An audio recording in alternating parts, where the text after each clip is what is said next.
Kembali ke Pak Toto Sugiri, kalau kita lihat dari data yang ada nih Pak, ya kan sekarang kapasitas ada 50 yang terisi 33 megawatt. Di mana posisi DCI Indonesia Pak? Saat ini kan kita kapasitas yang tersedia adalah dengan gedung JK3 ini yang kan ada di 22 megawatt. Yang sudah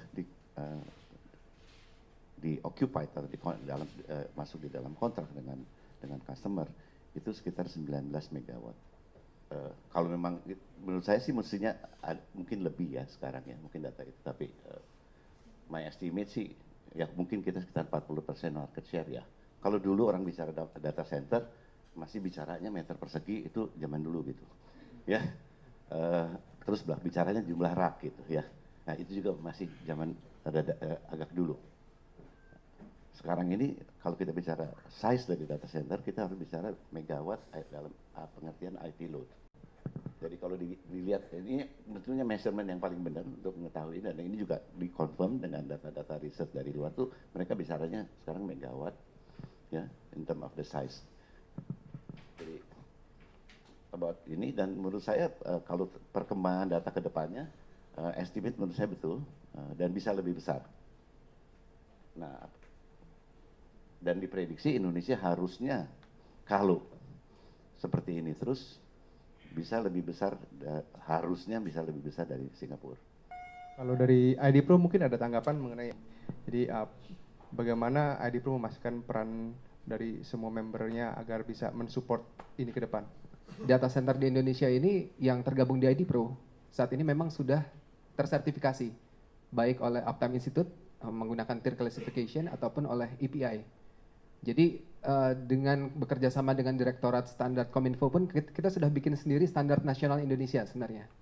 Jadi kita punya SNI untuk data center, tinggal kita coba develop tim yang bisa memverifikasi data center yang dibangun itu. Kami banyak sekali melakukan program edukasi ke lembaga dan kementerian serta Pemkot dan Pemkap seluruh Indonesia.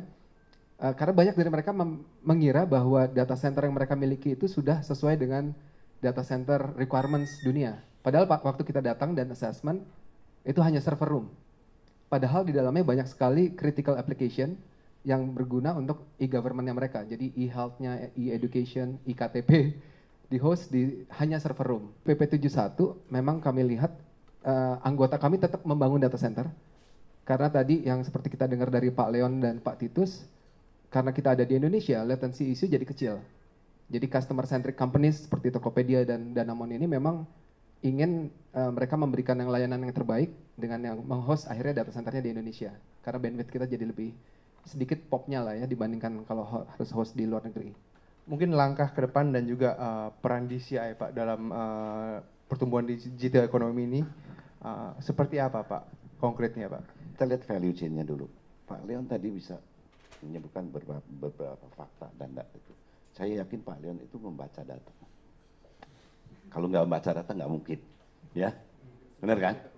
Artinya bahwa data itu tersedia di depannya Pak Leon untuk dia bisa analisa, ya, itu yang salah satu yang paling penting, ya. Peran data center itu sebetulnya kita sarana penunjangnya, gudangnya deh, ataupun yang make sure data tersedia dan bisa diakses, ya kan, dengan cepat, dengan biaya murah, ya, sehingga pelaku industri kita, terutama di digital ekonomi kita, itu bisa lebih cepat, lebih intelijen, lebih tepat dalam mempelajari behavior, perilaku pembelinya, perilaku dari penjual dan lain-lainnya, ya kan. Nah itu tuh mereka mempelajari data ini, dia tahu, oh ini nasabah ini lebih sukanya begini-begini. Dia pakai ATM dalam sebulan berapa kali, di mana saja gitu, ya.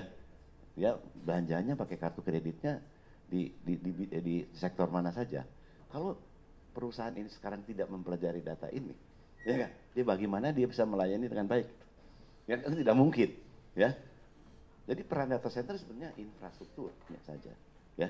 Nah kalau data center itu kita bilang tersedia di luar Pak Oscar, ya kan? Walaupun itu cloud deh, ya nggak? Pak Leon bisa ngitung deh. Transfer itunya berapa gede? Itu kenanya. Bukan cuma murah storage-nya doang gitu ya. Storage-nya sih mungkin murah. yang untuk transfernya ini, ya. Dan kalau itu terjadi lokal, pertama biaya pasti lebih murah, biaya itu lebih murah, ya. Dan kecepatan juga lebih baik. Nah, jadi di situ kalau kita kaitannya sama keberadaan data center itu secara lokal, ya, itu akan membantu ekonomi digital ini dengan baik gitu. Karena memang ke depan ini nggak mungkin ada pelaku bisnis yang nggak pakai data, gitu, menurut saya.